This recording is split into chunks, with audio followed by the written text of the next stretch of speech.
Bertemu kembali rentasan berita bersama saya Zawaz Yusof antara 4 paparan utama untuk edisi 1464 malam ini. Antara tunggang agama jual air liur dan sampul tebal.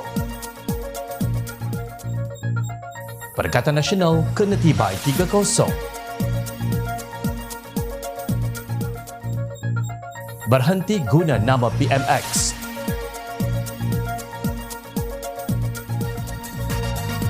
Selagi ianya hak rakyat bertahan dan lawan.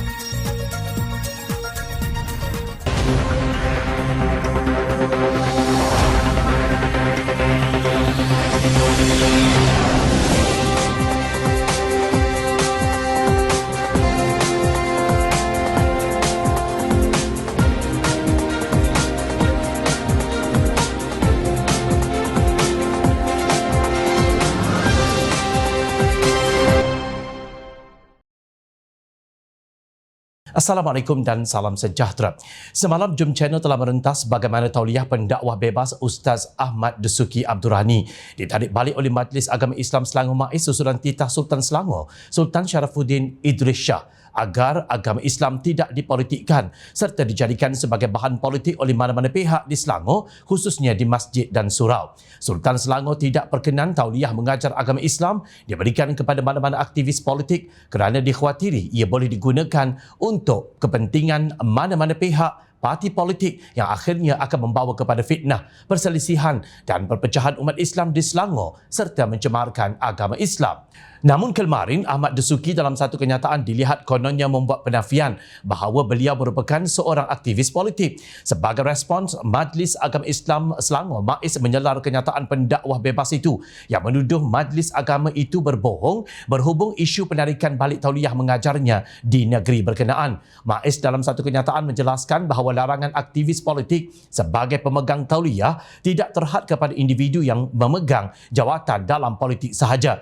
Larangan ini juga merangkumi mereka yang menjalankan apa-apa aktiviti yang secara jelas mengajak dan mempengaruhi masyarakat untuk menyokong atau memihak kepada parti politik tertentu secara terbuka sehingga melahirkan sikap fanatik terhadap sesuatu parti politik serta berpuak-puak di dalam masyarakat Islam. Daripada siasatan yang dibuat dan pengesahan tapisan pihak polis Diraja Malaysia, MAIS mendapati bahawa penceramah Ahmad Dasuki tergolong dalam aktivis yang dimaksudkan tersebut. Kata MAIS, Ahmad Dasuki yang merupakan Presiden Pertubuhan Geng Ustaz dan pernah menjawat jawatan dalam PAS semalam mendakwa MAIS berbohong berhubung isu penarikan balik tauliah terhadapnya untuk mengajar agama Islam. Ini selepas MAIS memaklumkan keputusan itu dibuat kerana status keaktifannya dalam parti politik. Jika Majlis Agama Islam pun berbohong, bagaimana kita dapat harapkan umat ini selamat? Sepatutnya Majlis Agama Islam bukan menjadi pemecah belah umat atau menjadi ejen kepada gerakan liberal. Tiada jawatan yang saya sandang dalam parti politik pun dituduh aktivis politik. Apa sekarang ini di bumi Malaysia berdosa dan menjadi penjenayah bila menganggotai parti politik yang sah di sudut perlembagaan?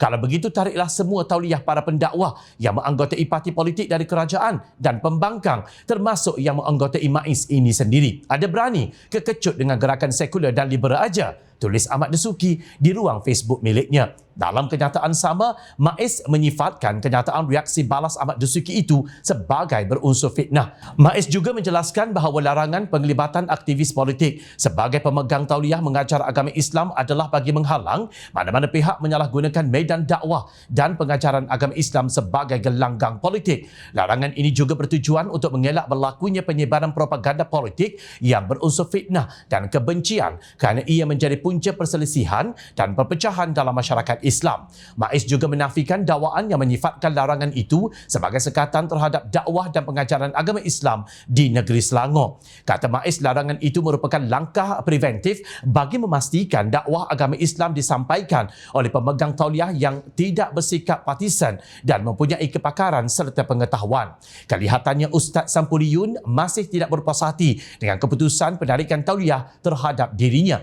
Namun jika jika diteliti kembali, kebanyakan para asatizah yang cenderung kepada Perikatan Nasional yang telah ditarik balik tauliah mereka untuk mengajar atau berceramah di negeri yang ditadbir kerajaan atas kesilapan mereka berpolitik kepatian di masjid atau surau. Mereka seolah-olah sengaja mendapat perhatian para walaun dengan pelbagai kenyataan agar mereka akan bangkit mencemuh dan memfitnah kononnya penceramah kesayangan mereka adalah mangsa kekejaman politik. Rasanya sudah tiba masa para penunggang agama sampul tebal atau para sampuliyun yang menggelarkan diri mereka asatizah seperti ini dihalang daripada menjadi pendakwah sekiranya hanya sekadar menghasut dan memfitnah, terjerit-jerit menjerkah serta menampilkan sisi buruk agama yang memalukan.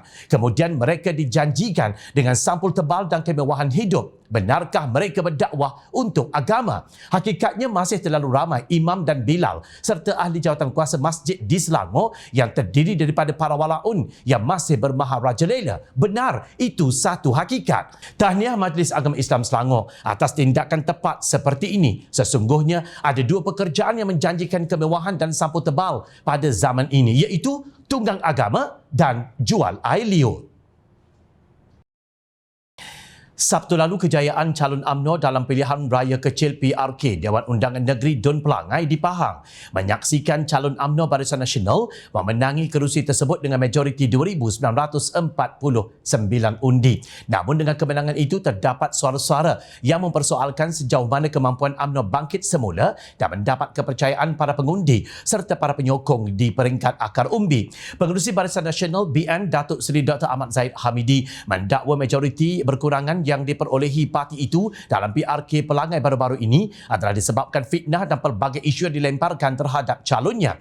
Dalam PRK manapun, mana-mana calon pun, jika mereka diterjah dengan pelbagai fitnah dan isu, pasti situasi itu akan menyebabkan majoriti terjejas. Namun yang penting ialah kemenangan itu bukan kemenangan yang kecil, katanya kepada pemberita. Beliau berkata demikian ketika diminta mengulas mengenai majoriti diperolehi BN dalam PRK Dun Pelangai yang telah berkurangan 50% berbanding pilihan raya umum PRU November tahun lalu.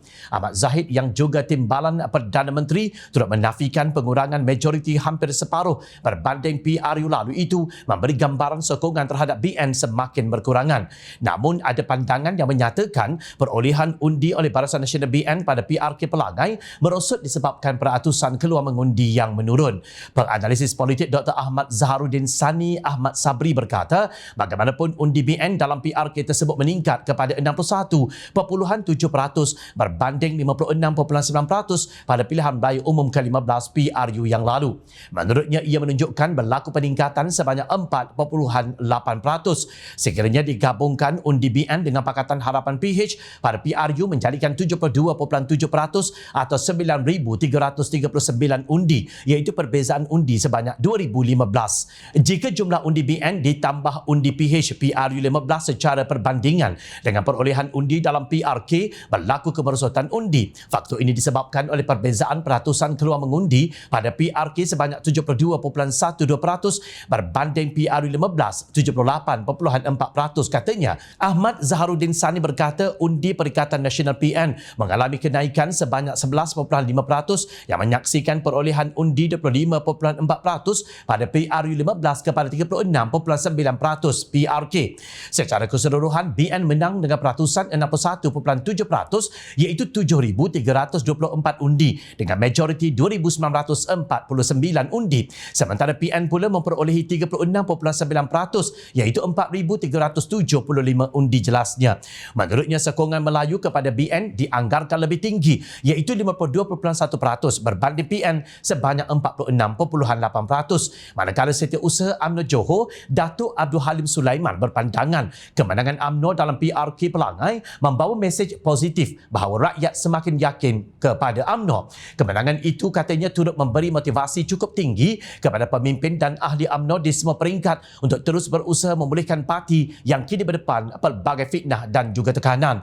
Kekuatan yang dimiliki UMNO ini datangnya daripada sebahagian besar pemimpin dan ahli akar umbi yang masih setia tanpa berbelah bahagi kepada parti. Semangat untuk terus mempertahankan kesinambungan perjuangan dan tak rela UMNO terus dibuli. Saya melihat kempen Don Pelangai memperlihatkan semangat perjuangan dan kesatuan hati pemimpin dan akar umbi dari seluruh negara terselah apabila semua turun padang berkempen. Saya sendiri banyak kali turun ke Don Pelangai dalam tempoh 2 minggu kempen. Saya dapat tengok suasana hebat macam mana jentera-jentera UMNO dari seluruh negara silih berganti bersama bantu UMNO Pahang dan UMNO Bahagian Bentong berkempen, jelasnya dalam kenyataan semalam di Petik Sinar Harian. Jelas jentera UMNO dari seluruh negara membantu UMNO Pahang dan UMNO Bahagian Bentong semasa berkempen. Hakikatnya sejak dari awal lagi, Perikatan Nasional PN terutamanya PAS rasa tergugat dengan kekuatan jentera kempen UMNO yang dibantu pula oleh jentera PH di Don Pelangai. Apatah lagi bila PN sedar bahawa mereka semakin hilang taring dan aura untuk terus meyakinkan rakyat untuk mengundi mereka. Kekuatan jentera dan akar umbi PHBN terbukti telah berjaya menyekat gelombang hijau selepas PRK Parlimen Pulai dan Simpang Jerang. Ternyata Perikatan Nasional kena tibai 3-0 kerana naratif murahan fitnah dan bercakap kotor yang diamalkan selama ini, apalagi dengan pengarah pilihan raya yang suka mencarut. Pemimpin UMNO perlu kembali dalam barisan. Ahli akar umbi kena perkuatkan parti, ketepikan perbalahan dan berdiri teguh bersama Presiden dan pemimpin UMNO. InsyaAllah UMNO akan pulih dan kembali mendapat sokongan rakyat. Kekalkan hubungan baik dengan Pakatan Harapan dan seluruh parti komponen dalam kerajaan perpaduan ketika ini demi rakyat dan negara. Bulat air kerana pembetung, bulat manusia kerana muafakat. Perdana Menteri Datuk Seri Anwar Ibrahim tidak pernah sesekali menyokong atau memperakui mana-mana pihak untuk menubuhkan parti politik baharu. Pejabat Perdana Menteri PMO dalam satu kenyataan media tanpa menyebut sebarang nama berkata pihaknya memandang serius tindakan mana-mana kumpulan yang secara sengaja menyalahgunakan nama Perdana Menteri tanpa kebenaran pihaknya. Tindakan sedemikian adalah amat tidak bertanggungjawab sekaligus memberi dampak negatif kepada kredibiliti Perdana Menteri dan pentadbiran kerajaan. Sehubungan itu, pihak pejabat Perdana Menteri menasihatkan agar rakyat tidak keliru dengan kenyataan tidak rasmi yang dikeluarkan mana-mana pihak, kata PMO. Kemarin Malaysia kini melaporkan seorang ahli perniagaan yang juga kenalan rapat kepada Anwar menyatakan hasrat beliau untuk menubuhkan parti politik baharu yang berasaskan kaum India di negara ini. P. Thiagarajan berkata demikian pada Majlis Komuniti India ke arah masa depan yang lebih cerah di Klang Sabtu lalu dalam usaha memungut suara pemimpin masyarakat dan NGO India berhubung keperluan menubuhkan parti baharu di negara ini. Dia berkata segala keputusan yang dibuat pada majlis itu akan disampaikan kepada Perdana Menteri Datuk Seri Anwar Ibrahim dalam masa terdekat. Saya telah memberitahu kepada Anwar mengenai majlis hari ini. Beliau berkata teruskan. Apa jua maklum balas hari ini saya akan sampaikan kepada beliau dalam masa terdekat. Sebarang keputusan muktamad akan diambil oleh beliau. Jangan risau, kita dapat yang terbaik daripada PM kita, katanya. Pada majlis yang dihadiri lebih 400 orang, terdiri daripada pemimpin dan wakil NGO daripada kalangan masyarakat India. Turut hadir bekas Presiden MyPPP M. Kevias, bekas Setiausaha Agung IPF K. Panjamurti, bekas Ahli Parlimen Kapar S. Manika Vasagam, bekas Adun Kahang Ramis Subramaniam, bekas pemimpin veteran MIC Dr. N. Gana Baskaran dan pengajar majlis bekas Ahli Jawatan Kuasa Kerja Pusat CWC MIC KP Sami. Terima kasih kepada pihak pejabat Perdana Menteri atas penafian, pencerahan dan penegasan segera yang diberikan kepada rakyat. Sesungguhnya ia merupakan sesuatu yang amat berbahaya jika dibiarkan berita sedemikian disebarkan dan akhirnya dijadikan naratif serta bahan fitnah pihak tertentu yang dilihat sentiasa mencari kesempatan untuk menjatuhkan dan meruntuhkan kerajaan sedia ada, apatah lagi untuk mereka yang sentiasa mempermainkan sentimen keperkauman. Apalagi jika khabar sebegini mampu menggugat dan menjejaskan kredibiliti serta karisma pemimpin nombor satu negara, Perdana Menteri Malaysia yang dilihat sangat tegas dan berhati-hati dalam setiap tindak tanduk dan keputusan beliau lakukan untuk negara. Kepada individu atau pihak tertentu yang suka menjual nama Perdana Menteri untuk mengukuhkan apa yang dinyatakan, berhentilah berbuat demikian. Jika hanya untuk kepentingan badan atau parti politik yang dijunjung kalian, bertanggungjawablah dengan apa yang disampaikan demi kesejahteraan rakyat dan negara.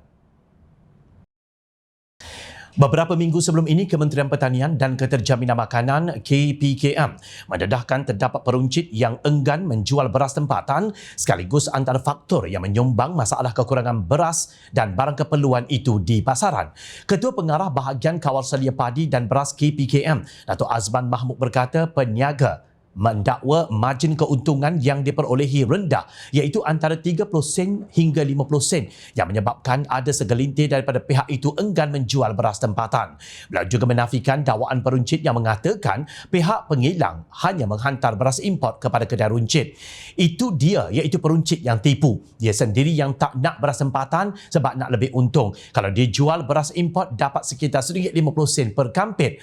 Kedai-kedai runcit tidak minat untuk nak jual beras tempatan sebab margin keuntungan mereka antara 30 sen hingga 50 sen sahaja. Peruncit dakwa beras tempatan dan tak dapat sedangkan memang dia sendiri yang tak nak jual. Mereka yang ini peniaga tak boleh dipaksa. Mereka bukan kerajaan, katanya ketika dihubungi.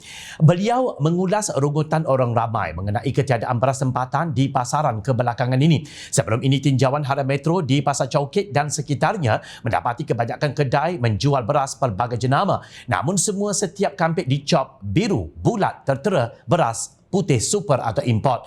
Dalam pada itu, Azman mengakui terdapat kemerosotan pengeluaran padi iaitu daripada 65% pada tahun 2021 manakala kadar mampu diri atau SSL dalam bekalan beras menurun kepada 62.6% bagi tahun 2022. Data 2023 kita tak tahu lagi tetapi faktor cuaca memang mempengaruhi antara sebab penurunan itu, katanya di petik Harian Metro. Beliau juga menjelaskan senario yang berlaku ketika ini apabila harga beras import terlalu tinggi maka permintaan beras tempatan turut melonjak. 2 Oktober lalu, Ketua Pemuda UMNO Dr. Muhammad Akbar Saleh mendedahkan mengenai pengkhianatan yang dilakukan kartel beras dengan mendakwa beras tempatan sudah bertukar menjadi beras hancur. Beliau menjelaskan disebabkan beras hancur boleh dijual dengan bukan harga kawalan, maka kata beras menjual beras standard pada harga beras hancur. Jika harga beras tempatan ditetapkan pada RM2.60 per kilogram tetapi kartel ini menjual dengan harga RM3.40 per kilogram apabila menukarkan bil jualan mengikut harga beras hancur. Inilah antara pengkhianatan yang menekan rakyat di bawah, katanya pada hantaran dalam Facebooknya. Justru beliau menyarankan diwujudkan sebuah lembaga padi dan beras bagi menangani krisis bekalan beras yang meruncing ketika ini. Beliau berkata penubuhan sebuah lembaga terbabit wajar dilakukan sebagai usaha penguatkuasaan yang ketat dan total untuk mengatasi pengkhianatan kartel beras terhadap rakyat.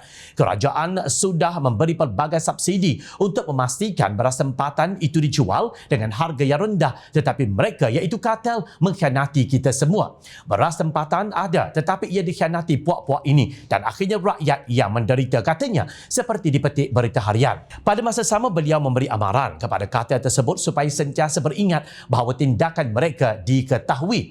Malah beliau memaklumkan terdapat banyak lagi pendedahan akan dibuat pihaknya. Selagi mana ia adalah hak rakyat, selagi itu kita akan pertahankan dan lawan, katanya.